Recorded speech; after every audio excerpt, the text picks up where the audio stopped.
In the towering mountains and lush trees of Pakistan, there are folks glued to an exciting cricket match between India and Pakistan. As the Pakistani team gets closer to winning, a baby starts to kick inside a woman's belly. The woman hopes to name her little one Shahid, after the famous Pakistani cricketer Shahid Afridi. 6 years later, the scene shifts to a running train, on which we see a very beautiful little girl named Shahida. An elderly lady asks the little girl her name. On behalf of her daughter, the mother tells the lady that her daughter's name is Shahida, and she cannot speak. While playing in the meadow, Shahida rolls down the slope. When Shahida doesn't return home, all the people from the community desperately begin to search for her and find her hanging from a branch below a cliff. After the terrible incident, Shahida has lost her ability to speak. One of the elders suggests sending her to a sacred mosque in Delhi, India, hoping that it will help her regain her voice. A man points out that traveling to India isn't straightforward since the two countries don't get along well. But Shahida's mother insists on taking her daughter to India. Later, they hop on a train together and head off to India. After a long journey, Shahida and her mother finally arrive and visit the sacred mosque, Khwaja Nizamuddin Auliya. She prays for God to help her daughter speak again. After that, they catch a train back to Pakistan. The maintenance work of the tracks was going on, causing a delay in the departure. That's why everyone dozed off on the train. Shahida spots a kid stuck in a pit outside the train, so she gets off and helps the kid come outside the pit. Meanwhile, the train starts, prompting Shahida to run in a panic. She tries to get her mother's attention, but she is already fast asleep, and this way she is left behind in India. Moments later, a goods train pulls up and Shahida gets on, thinking it will take her to Pakistan. On the other side, Shahida's mother wakes up, shocked to find her daughter missing. She desperately searches every compartment for her daughter but can't find her. After getting off the train, Shahida's mother files a missing person report at the local police station. The elderly man consoles the mother, saying that some divine force in India must be looking after their Shahida. Meanwhile, in India, a man named Pawan Kumar is enjoying the festivities at a religious event. Shahida also reaches there. Pawan comes to a restaurant where he finds a little girl directly looking at him from a distance. He gestures for the girl to come over. Shahida rushes to him and downs a whole glass of milk, leaving Pawan stunned. Pawan orders some more food for the little girl, thinking that the girl is extremely hungry. To his surprise, Shahida devours more than he imagined, shocking both him and the restaurant owner. Pawan asks her name, without knowing that Shahida cannot speak. Pawan leaves the little girl at the restaurant and moves on, not knowing that Shahida is coming after him. Pawan asks the little girl if she is separated from her family at the fair. Shahida remains silent, making Pawan more confused. He takes her to a nearby temple and leaves her in God's hands, promising he will be back soon. Pawan gets into a bus. Soon he sees that the little girl has seen him and asks the driver to stop the bus immediately. Pawan takes her to a nearby police station and asks the officer to watch over the little girl so that if her parents come looking for her, they can find her there. The officer flatly refuses, saying this is a police station, not an orphanage. Feeling let down, Pawan leaves the police station with Shahida and asks her if her house is in India. Shahida shakes her head. Pawan then tells her he will name a few cities, and if one of them is where she lives, she should just raise her hand. He mentions several cities, but none are where Shahida lives. Pawan starts chatting with the people on the bus and shares stories from his childhood. His dad wanted him to be a wrestler, but Pawan didn't live up to those expectations.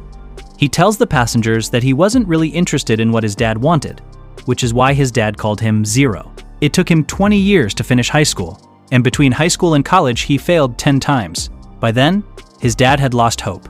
One day, he finally passed after his 11th try, but sadly his dad passed away as soon as he heard the news. Before dying, his dad had told him to go to Delhi to see a friend who could help him with a job. On his way to Delhi, Pawan bumps into a girl named Rasika, and he needs to get 5 rupees in change from her. Rasika says that he can keep the whole amount, but Pawan follows her and says that half of it belongs to her and half belongs to him. This creates a misunderstanding between the two. Rasika asks Pawan to go to a nearby vendor and change the rupees. In the meantime, she walks away. Tracking the address, Pawan reaches the house of Mr. Dayanand, a friend of his father. Mr. Dayanand is fond of wrestling, so he spends most of his time practicing it. At the same time, Rasika shows up and thinks that Pawan has come to her house by following her. Pawan clears up the misunderstanding and says that he is Chaturvedi's son. After hearing this, Rasika's father asks his disciples to let him go. Later on, Mr. Dayanand takes good care of Pawan since he's the son of his late friend. Pawan says that he's looking for work, and Mr. Dayanand suggests that he go with his daughter Rasika to check for job openings at her school. While on the roof, Pawan bows to a monkey, believing it to be a monkey god. Just then, Rasika shows up and hands Pawan a mosquito coil. Pawan tells her to hold on a sec and gives her 5 rupees back since he owes her that amount. This little moment brings them closer together. As time passes, Rasika finds herself falling for Pawan, seeing him as a naive and spiritual guy. One day, a boy and his family arrive at Rasika's house to see her. Mr. Dayanand asks Pawan to go and bring Rasika. Pawan goes upstairs and brings Rasika downstairs. Rasika comes down holding Pawan's hand. She expresses her love for Pawan to her father and says that she is willing to marry him, not the guy who has just arrived. The boy's family scolds Mr. Dayanand for disrespecting him and storms out of the house. Dayanand tells Pawan that he cannot marry Rasika until he is worthy of her and gives him 6 months to prove himself. Pawan arrives at Rasika's house along with Shahida and tells Mr. Dayanand everything about her. But Mr. Dayanand gets angry with him for doing social service and asks him to think for himself first. After finishing her food, Shahida goes to wash her hands. There, she smells non-vegetarian food in the distance. Everyone in the house panics upon learning that Munni is missing, so everyone starts searching for her. Rasika and Pawan find her eating chicken in a nearby Muslim house and become shocked. Pawan takes her to a nearby temple and asks God to forgive Shahida for eating chicken. Shahida turns around and finds a mosque. Pawan looks around and finds money, entering the mosque, so he rushes to bring her back, but what he sees leaves him shocked. He sees that Shahida is praying to Allah in the prayer hall. Meanwhile, Rasika arrives there and Pawan tells her that Shahida is a Muslim girl. Shortly afterward, Munni rushes and embraces Pawan. The next day, there happens to be a cricket match between India and Pakistan, and Munni joyfully supports Pakistan, revealing that she is from Pakistan and confirms it by raising her hand. Mr. Dayanand is furious at Pawan for bringing Munni to his house as she is from Pakistan, and orders Pawan to go and hand over Munni to the Pakistani embassy the very next day, as she belongs to a country which is hostile to India. The following day, Pawan goes to the Pakistani embassy and asks the officer to keep Munni with him and send her to her house, but the officer demands Munni's passport, which Pawan cannot provide. This causes an altercation between the officer and Pawan, resulting in kicking Pawan out of the queue. Afterward, Pawan approaches a travel agent and asks him to make an arrangement so that Munni can go to her country. In return, the travel agent asks him for 1.5 lakh rupees to proceed with the process. Pawan somehow makes arrangements for money from all of her savings, and Rasika also chips in. Pawan gives the large amount of money to the travel agent and gives him the address of Munni's house in Pakistan. With a heavy heart, Pawan leaves the cabin, handing over money to the travel agent. On his way back home, Pawan buys some bangles for money and rushes back to the travel agent to give them to Munni. But the travel agent has left with her, so Pawan goes after the vehicle and follows her to a brothel. Pawan becomes furious upon learning that the travel agent has sold money to a woman running the brothel. Munni rushes back to Pawan, who breaks down in tears.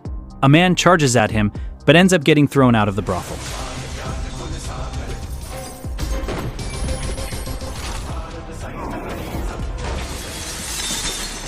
Afterward, he teaches the travel agent a good lesson for the rest of his life. Pawan carries Munni on his back and comes out of the brothel, making up his mind to drop Munni off to her house in Pakistan himself.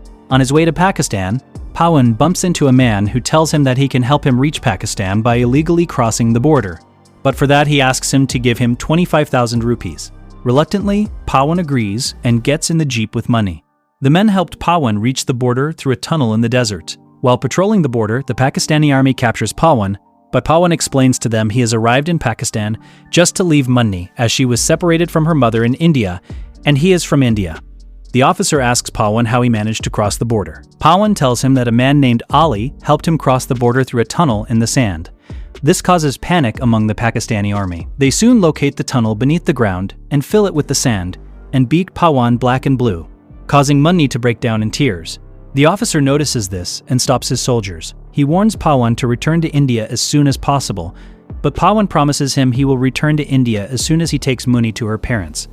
The officer's heart melts seeing Pawan's gullibility, allowing him to take Munni to her parents. Pawan arrives at a local hotel and eats food. Meanwhile, Munni glances at the policeman's handcuffs. After finishing their food, Munni and Pawan leave. Soon, the police officer yells at them to stop and demands that Pawan return his handcuffs. Pawan says that he doesn't have his handcuffs, not knowing that Munni had stolen the handcuffs while eating food. The cop slaps Pawan in the face and inquires about his identity. Pawan says that he is Pawan and he is from India. At this, the officer asks him to show him his passport, which Pawan cannot provide. So, the officer takes Munni and Pawan into custody. In other parts of Pakistan, A news reporter named Chand Nawab is doing reporting at a railway station, but he's being bothered by the passengers over and over again, which frustrates him. Soon, a passenger informs him about an Indian spy who was captured by the Pakistani police. Chand Nawab interviews Pawan and asks him how he managed to get into Pakistan. Pawan tells him the truth, saying that he crawled under the fence and crossed the border. At the police station, Mani glances at the scenery and raises her hand, implying that she belongs to that very place. Pawan tries to convince Officer Qureshi that Mani has found her home, but Qureshi doesn't believe and misbehaves with Mani, which causes Pawan to lose his temper. He takes Mani and escapes the police station, while reporter Chand Nawab is doing his best to declare Pawan a terrorist. Chand Nawab follows Pawan and Muni, even in the bus. He immediately informs Officer Qureshi about Pawan and Muni's exact location. Pawan shows the scenery to the bus conductor, asking him if he knows where the place is, adding that he doesn't know how Muni reached India and got lost there, so he is Indian and arrived in Pakistan to help Muni reunite with her family. The bus conductor asks Pawan how he got to Pakistan. Pawan again speaks the truth and says that he crawled under the fence of the border, but with permission. At the same time, reporter Chand Nawab is hearing this in the background, completely blown away by Pawan's gullibility. The bus conductor shows the scenery to every passenger boarding the bus, but unfortunately none of them knows the place. Meanwhile, Officer Qureshi and other police officers arrive and block the road. They get into the bus and look for Pawan and Muni, whom they can't find because the bus conductor and other passengers don't cooperate with them, misguiding them, saying that they have not seen any man with a little girl. The bus hits the road, and we see that Pawan and Muni took shelter on the roof of the bus along with reporter Chand Nawab. Afterward, they hide in a mosque. Pawan meets a spiritual leader and shows him the scenery, but the spiritual leader also refuses to have known of any such place. Officer Qureshi spots Chand Nawab's assistant and takes them into custody. The spiritual guru claims that such mesmerizing mountains are found in Kashmir, and this place might be in Kashmir. At the same time, they hear a police siren outside the mosque and immediately become alert. The cops approach the leader and ask him if he has seen an Indian spy with a little girl. The leader denies to have seen any such man, prompting the cops to leave. The spiritual guru helps Pawan, Shahida, and Chand Nawab. At the same time in India, Rasika informs her father that Pawan has gone to Pakistan to leave money with her parents. This causes Mr. Dayanand to flip out on Rasika.